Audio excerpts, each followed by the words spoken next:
Welcome to the second section of this course, Getting Started with Jenkins Pipeline. In this section, we are going to create our first pipeline, then we are going to explore the steps of the scripted pipeline, and finally, explore different ways to handle issues in the build steps. This is the first video of this section, My First Pipeline.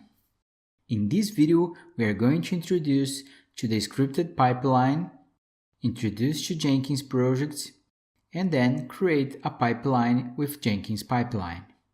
As we could see in the previous video, the Jenkins pipeline is based on Groovy programming language. If you don't have experience with Groovy, this is not a problem.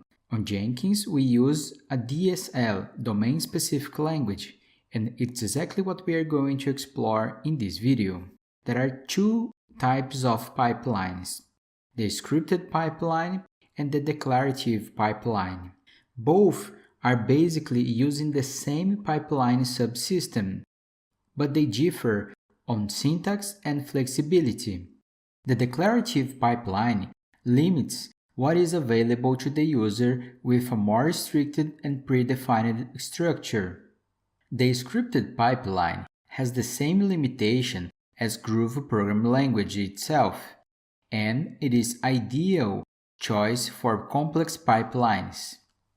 Now let's go to Jenkins and explore the Jenkins Pipeline project and see the basic of scripted pipeline syntax. Now that we are here on Jenkins, let's start by creating a new project. So let's click on New Item, and then let's type the name of the item, and then let's select the pipeline project. Click OK. At the first, this seems like any other freestyle project, but the difference is the pipeline section. Basically, there are two ways to create pipelines: via a script editor, adding all of the scripts in this text area, or creating a Jenkins file. The Jenkins file can be explored by the option Pipeline Script from SCM, which we are going to explore in the next videos. For now, let's just select the pipeline script. The first thing that we can try here is the trial sample. So let's select Hello World. And then you can see that the first thing that we have is a node which defines that we can run this pipeline in any available node. Then we use the echo from the DSL to just print a message, in this case, Hello World. So let's save and try. Okay, here we have our first execution. As you could see here, it says that there is no stage step defined. As we could see previously, when we talk about continuous integration and continuous delivery, it's important to define stages so we can clearly see in which part of the production line our software is broken or our software is building. So let's change our example and add a new stage. Let's click on Configure, and let's add here a new stage. You can use any name that is meaningful for you. For now, let's just keep with stage 1. One thing to note here is that this text area actually is an editor. It helps you to write the script if you do a mistake. For example, if I try to add a wrong syntax, it will complain. Here I should use double quotes. If I remove the focus, you see that there is a syntax error.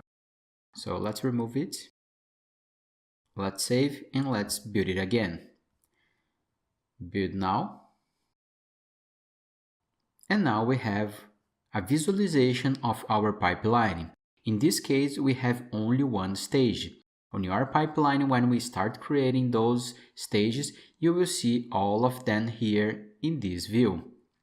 It's important to see that we can access the console output from different ways. One option is to put the mouse over the executed stage and then click Logs. Here you see the output log of the stage. Another way to see is browsing to the executed builds. And here console output. Here we can see that the first step was to select the nodes. In our case we haven't defined it, so it's running on master. Then it starts the stage 1 and then prints the message as we have defined. And finally it ends the pipeline. Another way to see what's happening in our pipeline is to use the pipeline steps view. Here we can see the different steps executed for the pipeline. The first one is to allocate the nodes, in this case master. Let's come back. And then last one to print the message. Okay, let's come back to our project. And now let's add a new stage.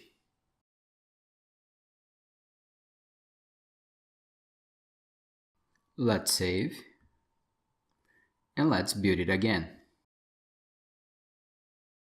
Okay, one thing to note is that at the first execution, at the first build, we don't have any stage.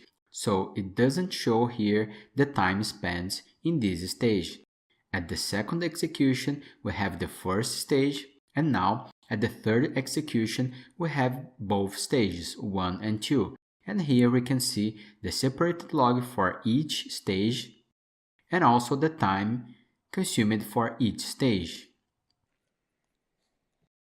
Creating separated stages is a best practice and help you to debug and troubleshoot quickly issues on your pipeline. Another thing that I would like to share with you is about the pipeline syntax.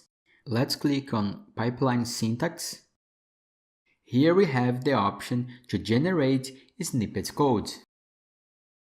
For example, we have here the echo as we were using before, but also we could use, for example, to change the current directory. On each example, it will change the necessary input. If we change, for example, for Git, it will request different inputs: the URL, the branch, credentials, and all of these things. If we move back to change the current directory, it will just request the path of the directory that we want to change. So, just for a matter of example and showing how it works, we can add anything here and then click on Generate Pipeline Script. It will create a snippet code, and this code you can copy and paste in your pipeline and then change accordingly. Another thing to highlight is that if you are not sure about the global variables that you can use on your pipeline, you can see the reference here. In this reference, you have references about variables when we are working with Docker inside of the pipeline. You can also have environment variables, for example, the name of the branch, the number of the build, the name of the job, and all of these things. We are going to play a little bit with these variables in the next video. And that's it for this video.